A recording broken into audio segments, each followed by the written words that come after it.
Welcome back to the channel. If you're new to the channel, welcome to the channel. So it is still the same day as the waiting for the Bobil Vans part. The Bobil Vans part. It's easy for you to say. But I'm just I'm not going to go and get that today because I have to come back here tomorrow anyway. And Harley's new boiler or second-hand boiler we put in's got a problem as well.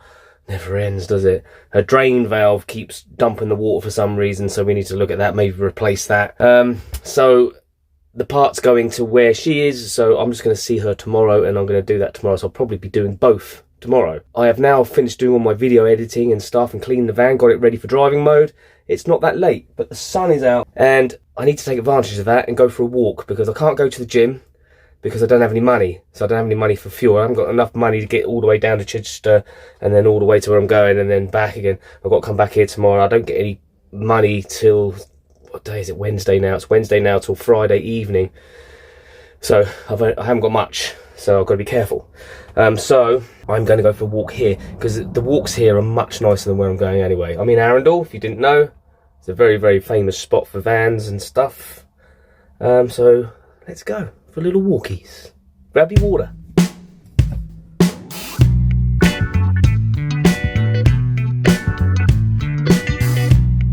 You've really got to take advantage of the weather when it's like this. It's in the middle of November and it's glorious out here. When you're sat in the van all the time, you get a bit depressing. I feel a bit guilty because Mrs H is not with me. She's at work today. But sorry, T-Bone.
Follow this channel, you would have seen me and T-Bone and Biscuit when she was here, bless her, do this walk quite often.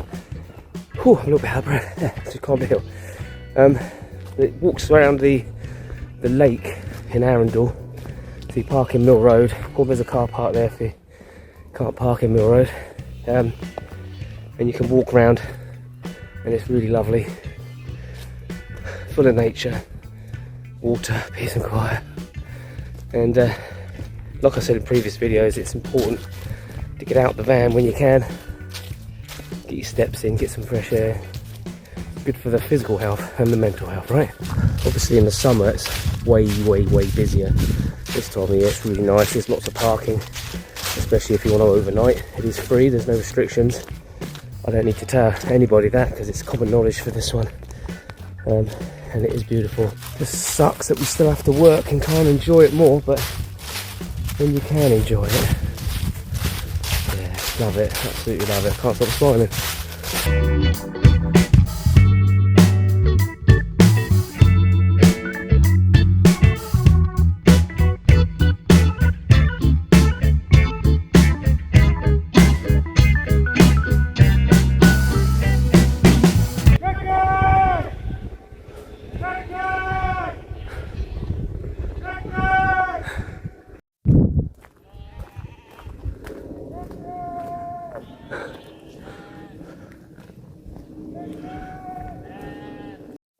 I think Tricky's a dog. He's just legged it and chased all the sheep up there.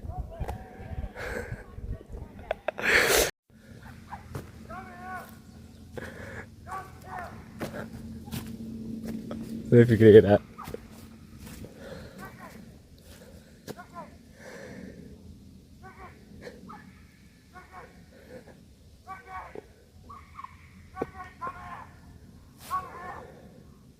I wish I could film it.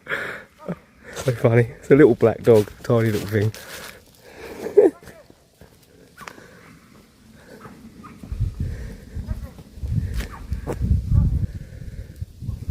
I think he's got him.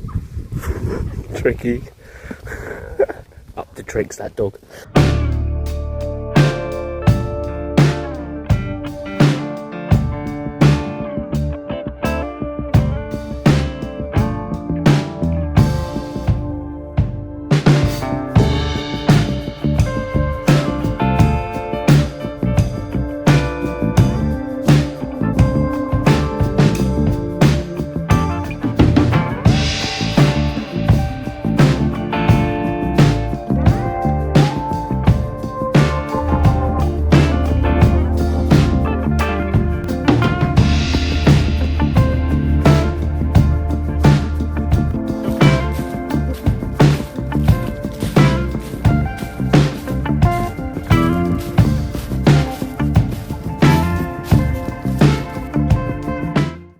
And that concludes the walk.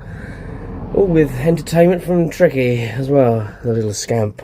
Scotch eggs. Not Aldi ones though. Where are these from? Marks and Spencer's. A little bit dry, not quite good as Aldi ones. But, you know, Bracker, innit? So we've got the package from Bobil Vans. Thank you very much, Bobil Vans, for being swift with that. So we've got the high pressure heat exchange and a drain kit. So we can compare the two. There's something in there.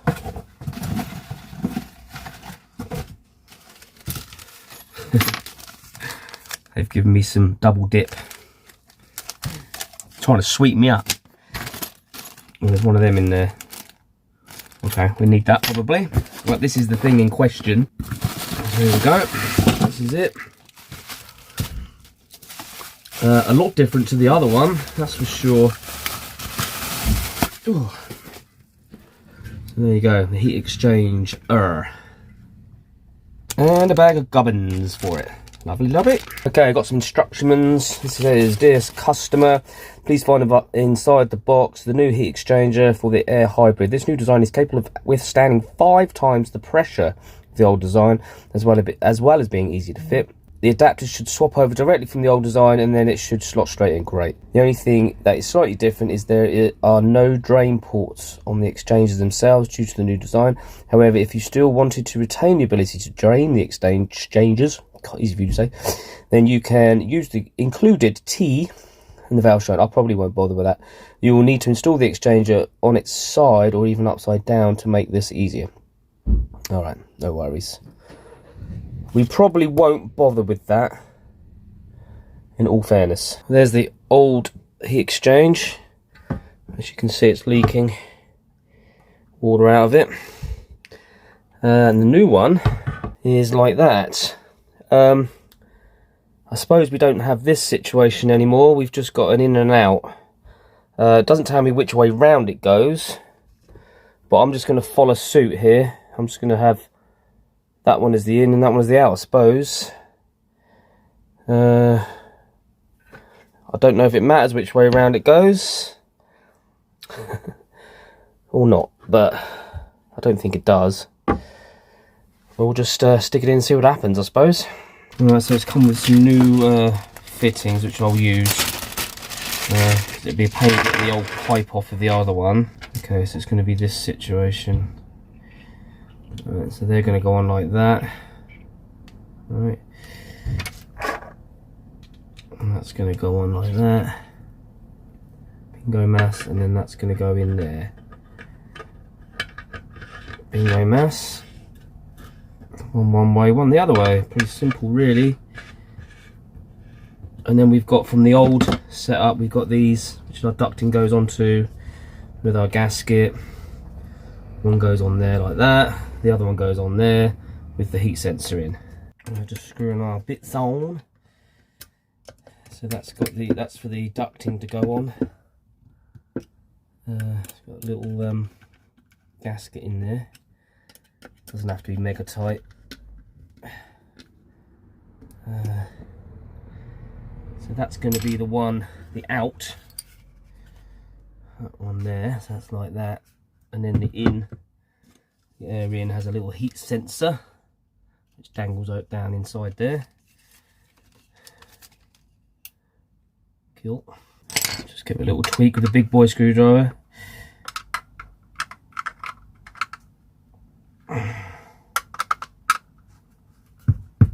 Alright, so that's the new heat exchanger in. I have moved a few things around to make it a bit neater in here. So it took me a while, but hopefully that's a better position. The only issue I've got is my vent went out there and now it's right on top of it, so getting a pipe on there is going to be difficult. So I might vent it out there, out the back where the old boiler would have vented out. But I'll work that out in a minute. I'll get it fired up, see if it's all okay.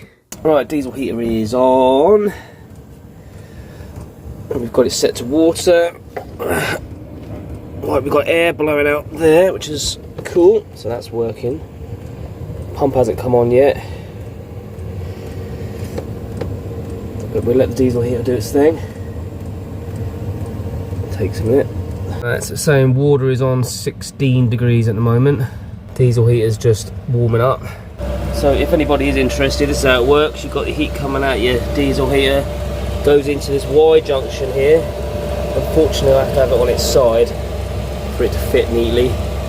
And then this is the flappy thing, which the controller tells to divert the heat.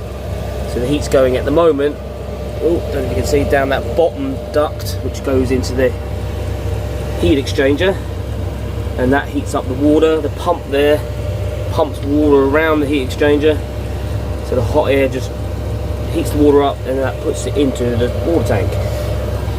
And obviously when you want the van heating on, that flap moves and the heat's diverted up to this top one, which goes out into the van. It would be really good if it could heat up the water and keep the heat in the van at the same time, but it doesn't do that. You could manually position the flap, but I don't know whether that would damage it.